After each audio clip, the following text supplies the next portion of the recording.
All right. Well, welcome to the Grok3 presentation.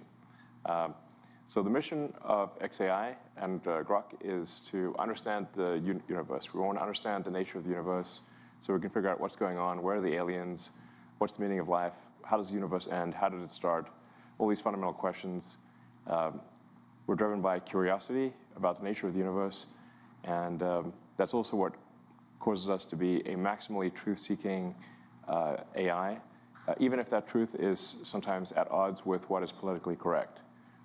In order to understand the nature of the universe, you must absolutely rigorously pursue truth, or you will not understand the universe. You will be suffering from some amount of delusion or error. So that is our goal, figure out what's going on. And we're very excited to present Grok3, which is, we think, an order of magnitude more capable than Grok2 in a very short period of time. And that's thanks to the hard work of an incredible team. And I'm honored to work with such a great team. And of course, we'd love to have some of the smartest humans out there join our team. So with that, let's go. Hi everyone, my name is Igor, lead engineering at XAi. I'm Jimmy Ba, leading research. I'm Tony, working on the reasoning team. All right, I'm Elon. I don't do anything. I just show up occasionally. Yeah, so like Elon mentioned, Grok is the tool that we're working on. Grok is our AI that we're building here at XAi, and we've been working extremely hard over the last few months to improve Grok as much as we can, so we can give it to all of you, so we can give all of you access to it. We think it's going to be extremely useful to you. We think it's going to be interesting to talk to, funny, really, really funny, and we're going to explain to you how we've improved Grok over the last few months. We've made quite a jump in capabilities. Yeah, actually, we should explain maybe also why do we call it Grok? So Grok is a word from a Heinlein novel, Stranger in a Strange Land. And it's used by a guy who was raised on Mars. And the word Grok is to sort of fully and profoundly understand something. That's what the word Grok means, fully and profoundly understand something. And empathy is important. True. Yeah. So if we charted XAI's progress in the last few months, it's only been 17 months since we started kicking off our very first model. Grok 1 was almost like a toy by this point, only 314 billion parameters. And now if we plot the progress, the time on the x-axis, the performance of favorite benchmark numbers, MMLU, on the y-axis, we're literally progressing at unprecedented speed across the whole field. And then we kick off Grok 1.5 right after Grok 1, released after November 2023, and then Grok 2. So if we look at where all the performance is coming from, when you have a very correct engineering team and all the best AI talent, the only one thing we need is a big intelligence comes from big cluster. So we can reconvert the entire progress of XAI, now replacing the benchmark on the y-axis to the total amount of training flops. That is, how many GPUs we can run at any given time to train our large language models, to compress the entire internet. So after Grok 2... all human knowledge, really. That's right. Yeah, internet being part of it, but it's really all human knowledge, everything. Yeah, the whole internet fits into a USB stick at this point. It's like all the human tokens, yeah. That's right. Yeah. Very soon into the real world. Yeah.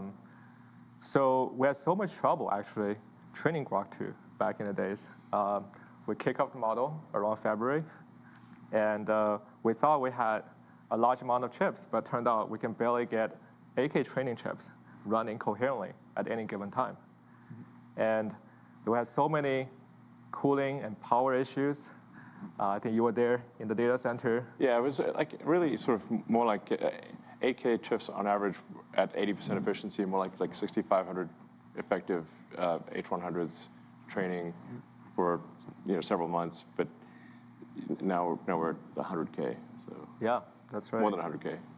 That's right. So what's the next step, right? So after Grok 2, so if we want to continue to accelerate, we have to take the matter into our own hands. We have to solve all the coolings, all the power issues, and everything. Yeah. So in April of last year, Elon decided that really the only way for XAI to succeed, for XAI to build the best AI out there, is to build our own data center. So we didn't have a lot of time, right, because we wanted to give you Grok3 as quickly as possible. So really, we realized we have to build the data center in about 4 months. It turned out it took us 122 days to get the first 100K GPUs up and running, and that was a monumental effort to be able to do that. We believe it's the biggest fully connected H100 cluster of its kind. And we didn't just stop there. We actually decided that we need to double the size of the cluster pretty much immediately if we want to build the kind of AI that we want to build. So we then had another phase, which we haven't talked about publicly yet. So this is the first time that we're talking about this, where we doubled the capacity of the data center yet again. And that one only took us 92 days. So we've been able to use all of these GPUs, use all of this compute to improve Grok in the meantime. And basically today we're going to present you the results of that, the fruits that came from that. That's right. So that's so all the paths, all the roads leads to Grok3. 10x more compute. More than 10x, really. Yeah, really. Like maybe 15x-ish. Yep, compared to our previous generation model. And Grok3 finished the pre-training early January. And we started, the model is still currently training, actually. So this is a little preview of our benchmark numbers. So we evaluated Grok3 on 3 different categories: on general mathematical reasonings, on general knowledge about STEM and science, and then also on computer science, coding. So AIME, American Invitational Math Examination, hosted once a year. And if we evaluate the model performance, we can see that the Grok3 across the board is in a league of its own. Even its little brother, Grok3 Mini, is reaching the frontier across all the other competitors. So you would say, well, at this point, all these benchmarks, you're just evaluating the memorization of the textbooks, memorization of the GitHub repos. How about the real-time usefulness? How about we actually use those models in our product? So what we did instead is we actually kicked off a blind test of our Grok3 model, codenamed Chocolate. It's pretty hot. Yeah, hot chocolate. And been running on this platform called Chatbot Arena for 2 weeks. I think the entire X platform at some point speculated this might be the next generation of AI coming our way. So how this Chatbot Arena works is that it strips away the entire product surface, right? It's just raw comparison of the engine of those AGIs, the language models themselves, and place the interface where the user will submit one single query, and you get to show 2 responses. You don't know which model they come from, and in the end, you make the vote. So in this blind test, Grok3, an early version of Grok3, already reached like 1,400. No other models has reached an ELO score, head-to-head comparison to all the other models at this score. And it's not just one single category. It's 1,400 aggregated across all the categories in chatbot capabilities, instruction following, coding. So it's #1 across the board in this blind test. And it's still climbing, so we actually have to keep updating it. So it's 1,400, about 1,400 and climbing. Yeah, in fact, we have a version of the model that we think is already much better than the one that we tested here. Yeah. We'll see, how far it gets, but that's the one that we're, working on, or talking about today. Yeah. So actually, one thing, if you're using Grok3, I think you may notice improvements almost every day, because we're continuously improving the model. So literally, even within 24 hours, you'll see improvements. Yep. So, but we believe here at XAI, getting the best pre-training model is not enough. That's not enough to build the best AI. And the best AI need to think like a human. You need to contemplate about all the possible solutions, self-critique, verify all the solutions, backtrack, and also think from the first principle. That's a very important capability.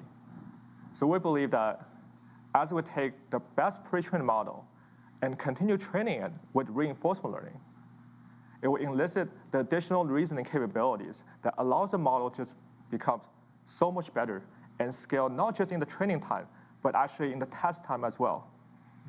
So we already found the model is extremely useful internally for our own engineering, saving hours of time, hundreds of hours of coding time. So Igor, you are the power user of our Grok3 reasoning model. So what are some use cases? Yeah, so like Jimmy said, we've added advanced reasoning capabilities to Grok, and we've been testing them pretty heavily over the last few weeks in order to give you a little bit of a taste of what it looks like when Grok is solving hard reasoning problems. So we prepared two little problems for you. One comes from physics, and one is actually a game that Grok is going to write for us. When it comes to the physics problem, what we want Grok to do is to plot a viable trajectory to do a transfer from Earth to Mars, and then at a later point in time, a transfer back from Mars to Earth. And that requires some physics that Grok will have to understand. So we're going to challenge Grok, come up with a viable trajectory, calculate it, and then plot it for us so we can see it. And yeah, this is totally unscripted, by the way. That's the entirety of the prompt, which should be clarified, is that there's nothing more than that. Yeah, exactly. This is the Grok interface, and we've typed in this text that you can see here, generate code for an animated 3D plot of a launch from Earth, landing on Mars, and then back to Earth at the next launch window. And we've now kicked off the query, and you can see Grok is thinking. So part of Grok's advanced reasoning capabilities are these thinking traces that you can see here. You can even go inside and actually read what Grok is thinking as it's going through the problem, as it's trying to solve it. Yeah, we should say, we are doing some obscuration of the thinking so that our model doesn't get totally copied instantly. So there's more to the thinking than is displayed. Yeah, and because this is totally unscripted, there's actually a chance that Grok might make a little coding mistake, and it might not actually work. Just in case, we're going to launch 2 more instances of this. So if something goes wrong, we'll be able to switch to those and show you something that's presentable. Right, so we're kicking off the other 2 as well. And like I said, we have a second problem as well. Yeah, actually, one of our favorite activities here at XAi is having Grok write games for us, not just any old game, any game that you might already be familiar with, but actually creating new games on the spot and being creative about it. So one example that we found was really, really fun is create a game that's a mixture of the 2 games, Tetris and Bejeweled. So this is maybe an important thing. Obviously, if you ask an AI to create a game like Tetris, there are many examples of Tetris on the internet or a game like Bejeweled, whatever. It can copy it. What's interesting here is it achieved a creative solution combining the 2 games that actually works and is a good game. Yeah, we're seeing the beginnings of creativity. Yeah. Fingers crossed that we can recreate that. But hopefully it works. Yeah. Hopefully it works. Embarrassing if it doesn't. So actually, because this is a bit more challenging, we're going to use something special here, which we call Big Brain. That's our mode in which we use more computation, which use more reasoning for Grok, just to make sure that there's a good chance here that it might actually do it. So we're also going to fire off 3 attempts here at solving this game, at creating this game that's a mixture of Tetris and Bejeweled. Yeah, let's see what Grok comes up with. I've played the game. It's pretty good. You're like, wow, okay, this is something. Yeah. So while Grok is thinking, in the background, we can now actually talk about some concrete numbers. How well is Grok doing across tons of different tasks that we've tested it on? So we'll hand it over to Tony to talk about that. Yeah, OK, so let's see how Grok does on those interesting, challenging benchmarks. So reasoning, again, refers to those models that actually thinks for quite a long time before it tries to solve a problem. So in this case, around a month ago, the Grok3 pre-training finished. So after that, we've worked very hard to put the reasoning capability into the current Grok3 model. But again, this is very early days, so the model is still currently in training. So right now, what we're going to show to people is this beta version of the Grok3 reasoning model. Alongside, we also are training a mini version of the reasoning model. So essentially, on this plot, you can see the Grok3 reasoning beta and then Grok3 mini reasoning. The Grok 3 mini reasoning is actually a model that we train for much longer time. And you can see that sometimes it actually performs slightly better compared to the Grok 3 reasoning. This also just means that there's a huge potential for the Grok 3 reasoning because it's trained for much less time. All right, so let's actually look at how it does on those 3 benchmarks. So Jimmy also introduced already. So essentially, we're looking at 3 different areas: mathematics, science, and coding. And for math, we're picking this high school competition math problem. For science, we actually pick those PhD level science questions. And for coding, it's also actually pretty challenging. It's competitive coding and also some lead code, which is some code interview problems that people usually get when they interview for companies.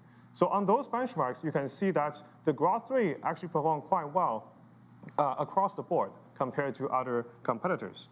Yeah, so it's pretty promising. These models are very smart. Yeah. So Tony, what are those shaded bars?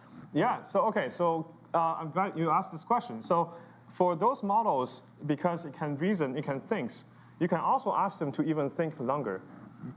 You can spend more what we call test and compute, which means you can spend more time to reason, to think about a problem before you spit out the answer. So in this case, the shaded bar here means that we just ask the model to spend more time. You can solve the same problem many times before it tries to conclude what is the right solution. And once you give this compute or this kind of budget to the model, it turns out the model can even perform better.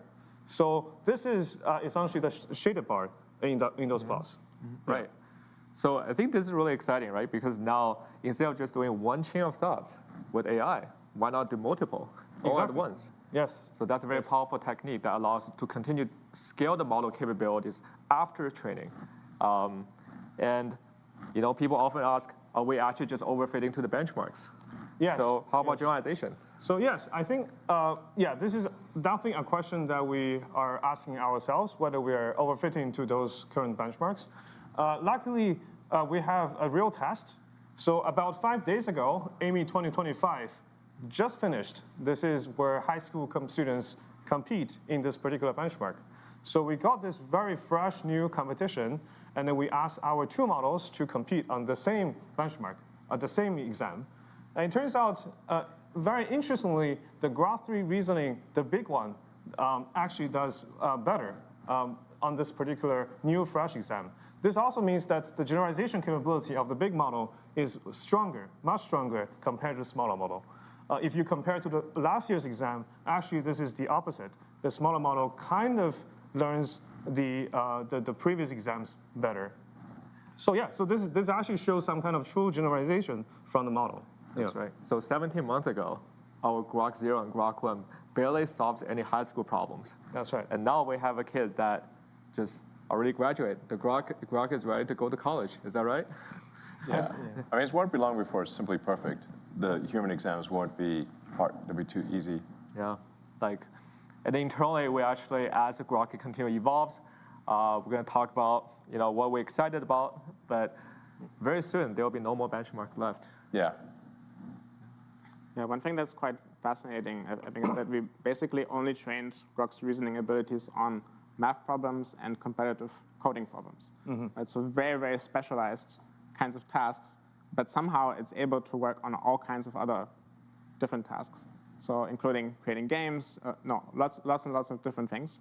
And what seems to be happening is that basically Grok learns this ability to detect its own mistakes in its thinking, correct them, persist on a problem, try lots of different variants, pick the one that's best. So there are these generalizing abilities that Grok learns from mathematics and from coding, which it can then use to solve all kinds of other problems. So that's pretty. I mean, reality is the instantiation of mathematics. Mm-hmm. That's right. And one thing we're actually really excited about, that going back to our founding mission, is what if one day we have a computer just like Deep Thought that utilize our entire cluster just for that one very important problem in the test time. And all the GPU turned on, right? So I think back then we were building the GPU clusters together. You were plugging cables. And I remember that when we turned on the first initial test, you can hear all the GPUs humming in the hallway. That's almost feel like spiritual. Yeah, that's actually a pretty cool thing that we're able to do, that we can go into the data center and tinker with the machines there. So for example, we went in and we unplugged a few of the cables and just made sure that our training setup is still running stably. So that's something that I think most AI teams out there don't usually do, but it's actually totally unlocks like a new level of reliability and what you're able to do with the hardware. So Okay, so when are we going to solve Riemann? So the easiest solution is to numerate over all possible strings. And as long as you have a verifier, enough compute, you'll be able to do it. Okay. My projection will be, What's your guess? What does your neural net calculate? so my bold prediction, so 3 years ago I told you this, I think now it's 2 years later, two things are going to happen. We're going to see machines win some medals. Yeah. That's Turing's Award, Absolutely. Fields Medal, Nobel Prize, with probably some expert in the loop, right? So the expert uplifting. Do you mean so this year or next year? Okay. That's what it comes down to, really. Yeah. I mean, So it looks like Grok finished all of its thinking on the two problems. So let's take a look at what it said. All right, so this was the little physics problem we had. We've collapsed the thoughts here, so they're hidden. And then we see Grok's answer below that. So it explains, it wrote a Python script here using matplotlib, then gives us all of the code. So let's take a quick look at the code. Seems like it's doing reasonable things here, not totally off the mark. Solve Kepler says here, so maybe it's solving Kepler's law numerically. Yeah, there's really only one way to find out if this thing is working. I'd say let's give it a try. Let's run the code. All right, and we can see, Grok is animating two different planets, Earth and Mars here, and then the green ball is the vehicle that's transiting, the spacecraft that's transitioning between Earth and Mars. And you could see the journey from Earth to Mars, and it looks like, indeed, the astronauts returned safely, at the right moment in time. So now, obviously, this was just generated on the spot, so we can't tell you if that was actually correct solution. So we're going to take a closer look. Maybe we're going to call some colleagues from SpaceX, ask them if this is legit. It's pretty close. I mean, there's a lot of complexities in the actual orbits that have to be taken into account, but this is pretty close to what it looks like. Awesome. Cool. In fact, I have that on my pendant here. This has got the Earth-Mars home and transfer on it. yeah. When are we going to install Grok on a rocket? Well, I suppose in 2 years. 2 years? Everything is 2 years away. Well, Earth and Mars transit occurs every 26 months. We're currently in a transit window approximately. The next one would be November of next year, roughly end of next year.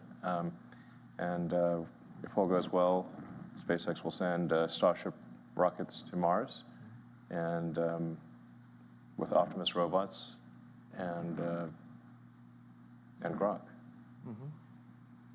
Yeah, I'm curious what this combination of Tetris and Bejeweled looks like. Tetris, as we've named it internally. We also have an output from Grok here. It says wrote a Python script, explains that it's what it's been doing. If you look at the code, there's some constants that are being defined here, some colors. Then the trominos, the pieces of Tetris are there. Obviously, very hard to see at one glance if this is good. So we gotta run this to figure out if it's working. Well, let's give it a try. Fingers crossed. All right. So this kind of looks like Tetris, but the colors are a little bit off, right? The colors are different here, and if you think about what's going on here, Bejeweled has this mechanic where if you get 3 jewels in a row, then they disappear, and also gravity activates, right? So what happens if you get 3 of the colors together? Oh yeah, so something happened.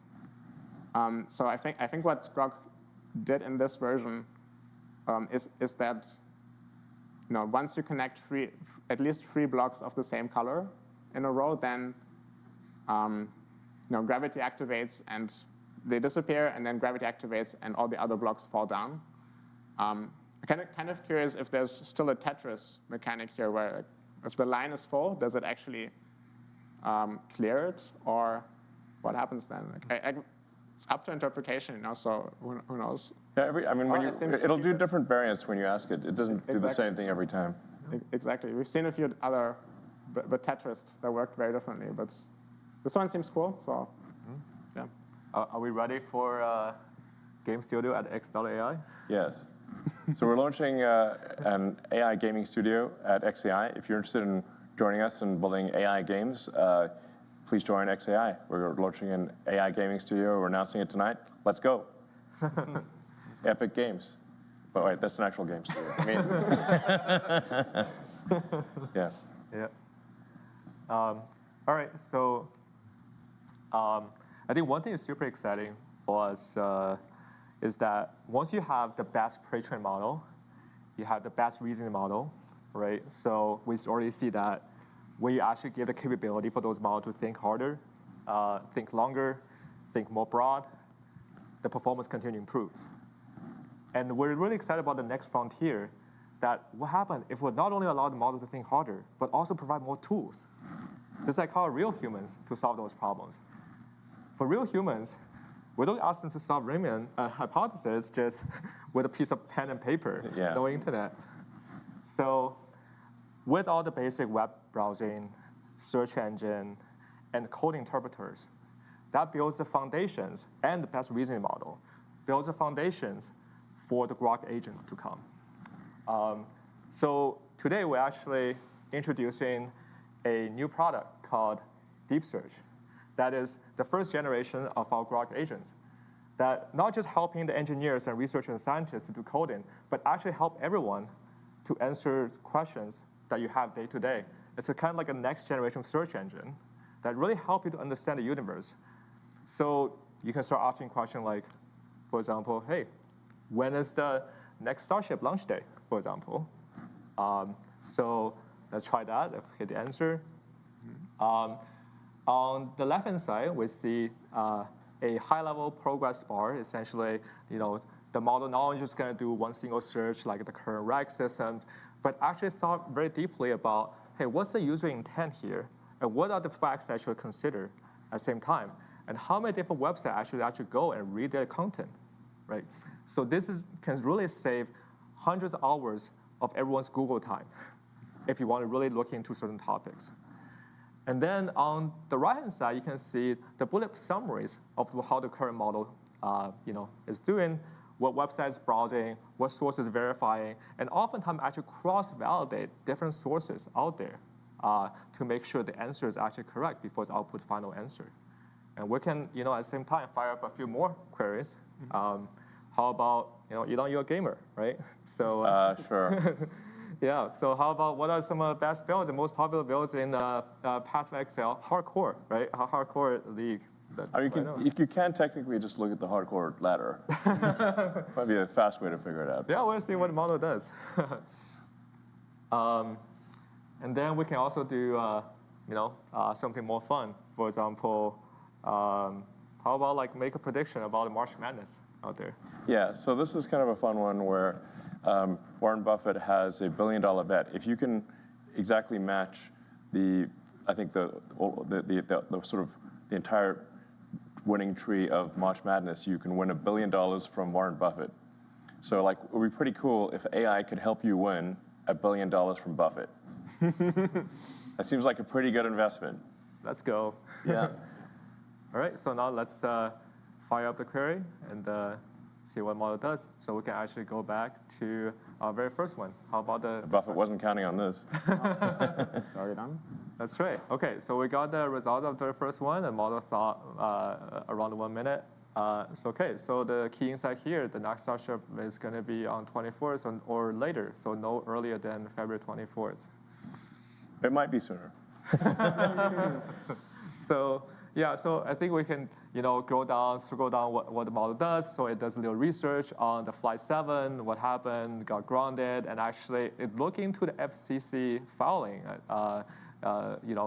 from its data collections, And then I should make a new conclusion that, yeah, if we continue to scroll down, let's see.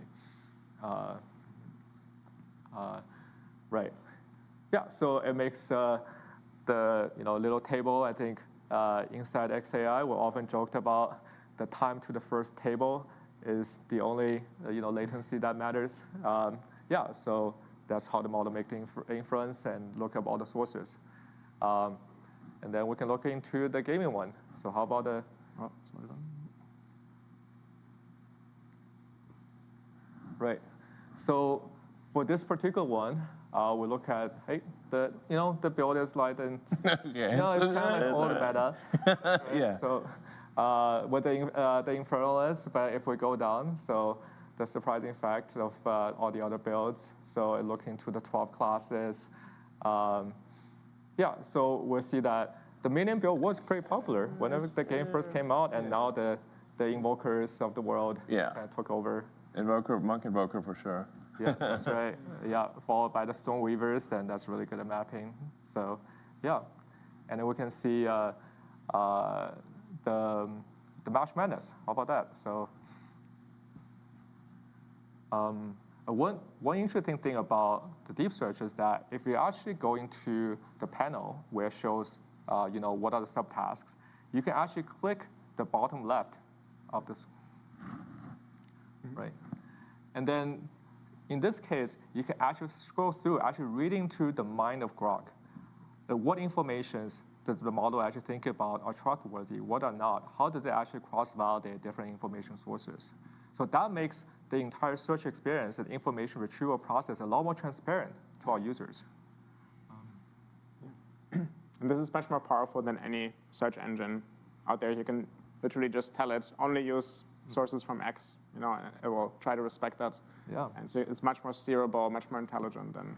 I mean, it really should save you a lot of time. So something that might take you half an hour or an hour of researching on the web or searching social media, you can just ask it to go do that and come back, and 10 minutes later, it's done an hour's worth of work for you. That's really what it comes down to. Exactly. And maybe better than you could have done it yourself. Yeah.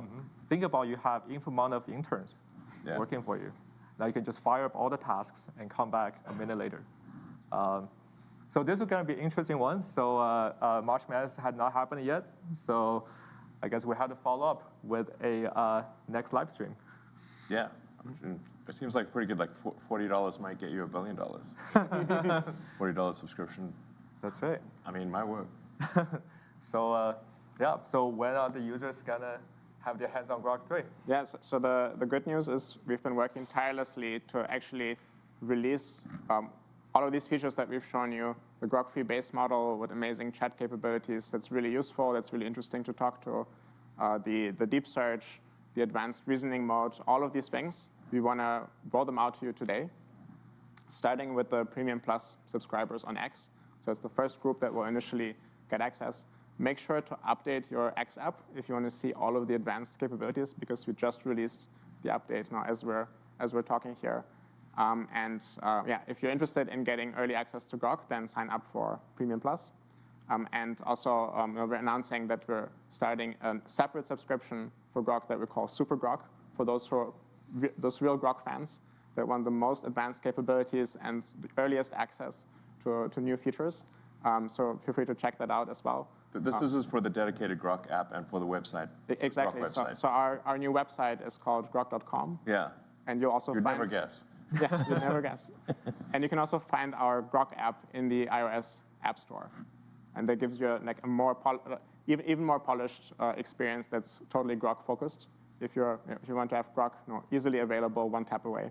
Yeah, and the version on Grok.com on a web browser is going to be the latest and most advanced version, because obviously it takes us a while to get something into an app and then get it approved by the App Store. So and then if something's in a phone format, there's limitations of what you can do. So the most powerful version of Grok and the latest version will be the web version at Grok.com. Yeah. So watch out for the name Grok 3 in the app. Dead giveaway. Yeah, exactly. That's the giveaway that you have Grok 3. And if it says Grok 2, then Grok 3 hasn't quite arrived for yet, but we're working hard to roll this out today. and then to even more people over the coming days. Yeah, make sure you update your phone app too, where you're actually going to get all the tools we showcased today with the thinking mode, with the deep search. So yeah, really looking forward to all the feedbacks you have. Yeah, and I think we should emphasize that this is kind of a beta, like meaning that you should expect some imperfections at first, but we will improve it rapidly almost every day. In fact, every day I think it'll get better. So if you want a more polished version, I'd like maybe wait a week, but expect improvements literally every day. And then we're also going to be providing a voice interaction, so you can have conversational. In fact, I was trying it earlier today. It's working pretty well, but needs a bit more polish. The sort of way where you can just literally talk to it like you're talking to a person. That's awesome. It's actually, I think, one of the best experiences of Grok. But that's probably about a week away. Yeah. So with that said, Cool. I think we might have some audience questions. Sure. Yeah. Today. All right. So let's take a look. Yeah, let's take a look. The audience from the Ask platform. Yeah. Cool. So the first question here is, when Grok Voice Assistant? When is it coming out? Yeah, as soon as possible, just like Elon said, just a little bit of polishing away from being released to everybody. Obviously, it's going to be released in an early form, and we're going to rapidly iterate on that. Yep. And the next question is like, when will Grok3 be in the API? So this is coming in the Grok3 API with both the reasoning models and deep search is coming your way in the coming weeks. We're actually very excited about the enterprise use cases of all these additional tools that now Grok has access to, and how the test time compute and tool use can actually really accelerate all the business use cases. And another one is, will voice mode be native or text-to-speech? So I think that means, is it going to be one model that is understanding what you say and then talking back to you, or is it going to be some system that has text-to-speech inside of it? And the good news is it's going to be one model, like a variant of Grok3 that we're going to release, which basically understands what you're saying and then generates the audio directly from that. So very much like Grok3 generates text, that model generates audio. And that has a bunch of advantages. I was talking to it earlier today, and it said, "Hi, Igor," reading my name probably from some text that it had. And I said, "No, my name is Igor." And it remembered that. So it could continue to say Igor, just like a human would. And you can't achieve that with text-to-speech. So, yeah. So, here's a question for you. Pretty spicy, Elon. Is Grok a boy or a girl? And are they single? Grok is whatever you want it to be. Yeah. Yeah. Are they single? Yes. All right. The shop is open. So honestly, people are going to fall in love with Grok. It's like 1,000% probable. Yeah. The next question, will Grok be able to transcribe audio into text? Yes. So we'll have this capability in both the app and also the API. We found that's like, Grok should just be your personal assistant looking over your shoulder, right? And follow you along the way, learn everything you have learned, and really help you to understand the world better, become smarter every day. Yeah, I mean, the voice mode of Grok isn't simply, it's not just voice to text. It understands like tone, inflection, pacing, everything. It's wild. I mean, it's like talking to a person. Okay. Yep. So any plans for conversation memory? Yeah. absolutely. We're working on it right now. So. I already forgot. That's right. Let's see. What are the other ones? So what about the DM features, right? So if you have personalizations and if you have, Grok remembers your previous interactions. Yes. Should it be one Grok or multiple different Groks? It's up to you. You can have one Grok or many Groks. Yep. I suspect people will probably have more than one. Yeah. I want to have a Dr. Grok. Yeah. The Grok doc. That's right.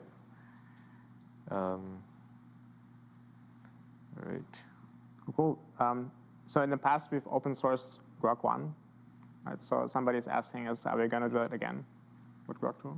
Yeah, I think once Grok, our general approach is that we will open source the last version when the next version is fully out. So like when Grok 3 is mature and stable, which is probably within a few months, then we'll open source Grok 2. Okay, so we probably have time for one last question. What was the most difficult part about working on this project? I assume Grok 3. And what are you most excited about? So I think me looking back, getting the whole model training on the 100K H100 coherently, that's almost like battling against the final boss of the universe, the entropy. Because at any given time, you can have a cosmic ray that beaming down and flip a bit in your transistor. And now the entire gradient update, if it's fit Mantissa bit, the entire gradient update is out of whack.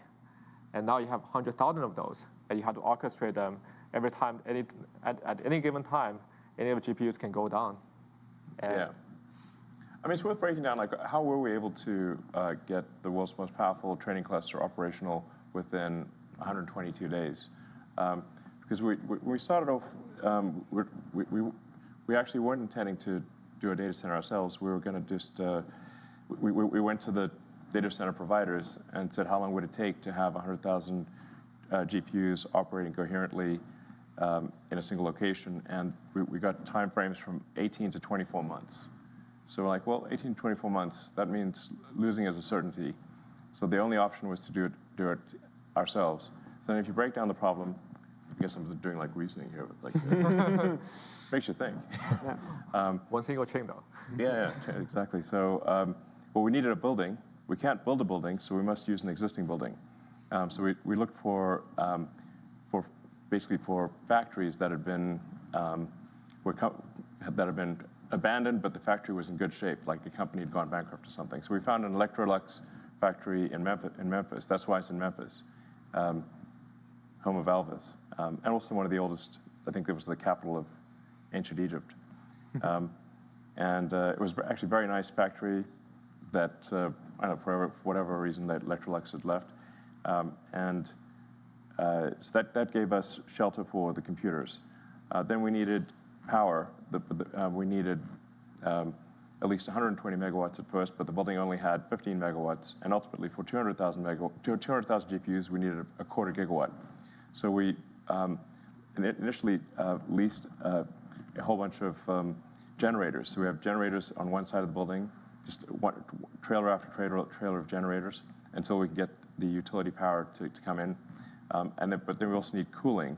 So on the other side of the building, it was just trailer after trailer of cooling. So we leased about a quarter of the mobile cooling capacity of the United States on the other side of the building. Then we needed to get the GPUs all installed, and they're all liquid cooled. So in order to achieve the density necessary, this is a liquid cooled system. So we had to get all the plumbing for the liquid cooling. Nobody had ever done a liquid cooling data center at scale. So this was an incredibly dedicated effort by a very talented team to achieve that outcome. I may think, now it's going to work. Nope. The issue is that the power fluctuations for a GPU cluster are dramatic. So it's like this giant symphony that is taking place. Like imagine having a symphony with 100,000 or 200,000 participants in the symphony, and the whole orchestra will go quiet and loud in 100 milliseconds. And so this caused massive power fluctuations. So then, which then caused the generators to lose their minds, and they weren't expecting this. So to buffer the power, we then used Tesla megapacks to smooth out the power. So the megapacks had to be reprogrammed. So with XAi, working with Tesla, we reprogrammed the megapacks to be able to deal with these dramatic power fluctuations to smooth out the power so that the computers could actually run properly. And that worked. It was quite tricky. But even at that point, you still have to make the computers all communicate effectively. So all the networking had to be solved, and debugging a bazillion network cables, debugging nickel at 4 in the morning, I think we solved it like 4:20 a.m. roughly 4:20 a.m. Yes. Exactly. was when we figured out like there's some. Well, there were a whole bunch of issues. Well, like one there was like a BIOS mismatch. Exactly. The BIOS was not set up correctly. Yeah. We had to diff our LSPCI outputs between two different machines. One that was working, Yeah. one that was not working. Yeah. Many other things. I mean, yeah, exactly. This would go on for a long time if we actually listed all the things. But you know, it's like interesting. Like it's not like, oh, we just magically made it happen. You have to break down the problem, just like Grok does for reasoning, into the constituent elements, and then solve each of the constituent elements in order to achieve a coherent training cluster in a period of time that is a small fraction of what anyone else could do it in. And then once the training cluster was up and running and we could use it, we had to make sure that it actually stays healthy throughout, which is its own giant challenge. And then we had to get every single detail of the training right in order to get a Grok3 level model, which is actually really, really hard. So we don't know if there are any other models out there that have Grok3's capabilities, but whoever trains a model better than Grok3 has to be extremely good at the science of deep learning at every aspect of the engineering. So it's not so easy to pull this off. And this is now going to be the last cluster we built and last model we train. Oh yeah, we've already started work on the next cluster, which will be about 5 times the power. So instead of a quarter gigawatt, roughly 1.2 gigawatts. Maybe what's the Back to the Future was? What's the power on does the Back to the Future car? Yeah. Anyway, the Back to the Future power car. It's like roughly in that order, I think. And you know, these will be the sort of the GB200/300 cluster. Once again, it will be the most powerful training cluster in the world. So we're not like stopping here. No. And our reasoning model is going to continue to improve by accessing more tools every day. So yeah, we're very excited to share any of the upcoming results with you all. Yeah, the thing that keeps us going is basically being able to give Grok3 to you, and then seeing the usage go up, seeing everybody enjoy. Grok, that's what really gets us up in the morning. So. Yeah. Right. Yeah, thanks for tuning in. Awesome. Everyone. Thanks, guys. Yeah. Hey, Grok, what's up? Can you hear me? I'm so excited to finally meet you. I can't wait to chat and learn more about each other. I'll talk to you soon.